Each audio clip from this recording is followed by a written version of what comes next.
صحیح بخاری حدیث نمبر 1426 حضرت ابو ہریرہ رضی اللہ تعالیٰ عنہ نبی صلی اللہ علیہ وآلہ وسلم سے روایت کرتے ہیں، نبی کریم صلی اللہ علیہ وآلہ وسلم نے فرمایا، بہترین خیرات وہ ہے جس کے دینے کے بعد آدمی مالدار رہے، پھر صدقہ پہلے انہیں دو جو تمہارے زیر پرورش ہیں۔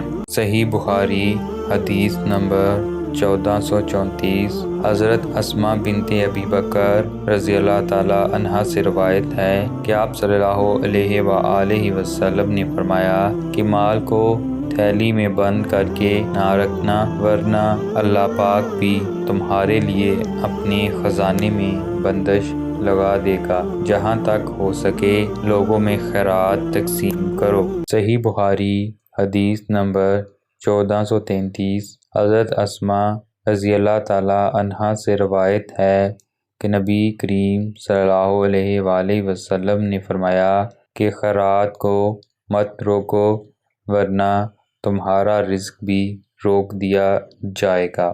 صحیح بخاری حدیث نمبر 1442 حضرت ابو ہریرہ رضی اللہ تعالیٰ عنہ سے روایت ہے، نبی اکرم صلی اللہ علیہ وآلہ وسلم نے فرمایا، کوئی دن ایسا نہیں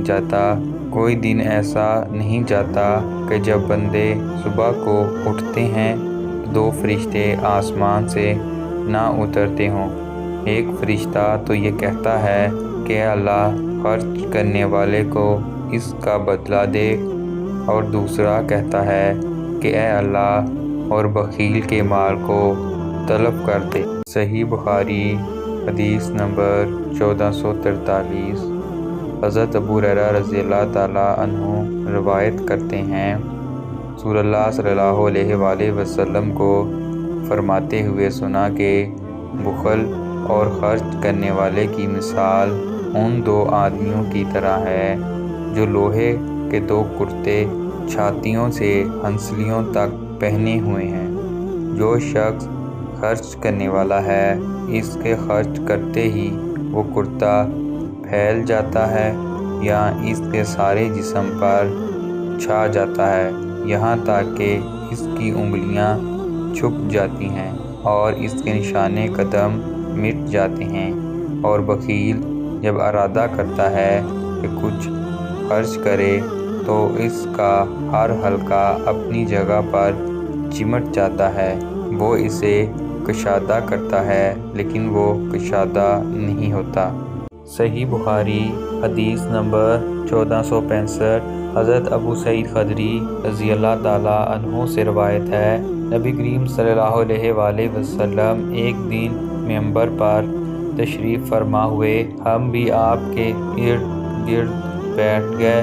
آپ صلی اللہ علیہ وآلہ وسلم فرمایا کہ میں تمہارے متعلق اس بات سے ڈرتا ہوں کہ تم پر دنیا کی خوشحالی اور اس کی ذبائش و آرائش کے دروازے کھول دیے جائیں گے۔ ایک شخص نے عرض کیا، یا رسول اللہ، کیا اچھائی برائی پیدا کرے گی؟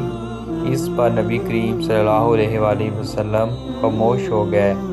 اس لیے اس شخص سے کہا جانے لگا کہ کیا بات تھی؟ تم نے نبی کریم صلی اللہ علیہ وآلہ وسلم سے ایک بات پوچھی لیکن آپ صلی اللہ علیہ وآلہ وسلم تم سے بات نہیں کرتے۔ پھر ہم نے محسوس کیا کہ آپ صلی اللہ علیہ وآلہ وسلم پر وحی نازل ہو رہی ہے۔ بیان کیا کہ پھر آپ صلی اللہ علیہ وآلہ وسلم نے پسینہ صاف کیا جو وحی نازل ہوتے وقت آپ کو آنے لگتا تھا۔ پھر پوچھا کہ سوال کرنے والے صاحب کہاں ہیں؟ ہم نے محسوس کیا کہ آپ صلی اللہ علیہ وآلہ وسلم نے اس کے سوال کی تعریف کی۔ پھر آپ صلی اللہ علیہ وآلہ وسلم نے فرمایا کہ اچھائی برائی نہیں پیدا کرتی مگر بے موقع استعمال سے برائی پیدا ہوتی ہے، کیونکہ موسم بہار میں بعض ایسی گھاس بھی اگتی ہیں جو جان لیوا یا تکلیف دہ ثابت ہوتی ہیں۔ البتہ ہریالی چرنے والا وہ جانور بچ جاتا ہے کہ خوب چرتا ہے، اور جب اس کی دونوں کوکھیں بھر جاتی ہیں تو سورج کی طرف رخ کر کے پخانہ پیشاب کر دیتا ہے اور پھر چرتا ہے۔ اسی طرح یہ مال و دولت بھی ایک خوشگوار سبزہ زار ہے، اور مسلمان کا وہ مال کتنا ہی عمدہ ہے جو مساکین، یتیم اور مسافر کو دیا جائے، یا جس طرح نبی کریم صلی اللہ علیہ وآلہ وسلم نے ارشاد فرمایا، ہاں اگر کوئی شخص زکوٰۃ کا حقدار ہونے کے بغیر لیتا ہے تو اس کی مثال ایسے شخص کی سی ہے جو کھاتا ہے لیکن اس کا پیٹ نہیں بھرتا، اور قیامت کے دن یہ مال اس کے خلاف گواہ ہوگا۔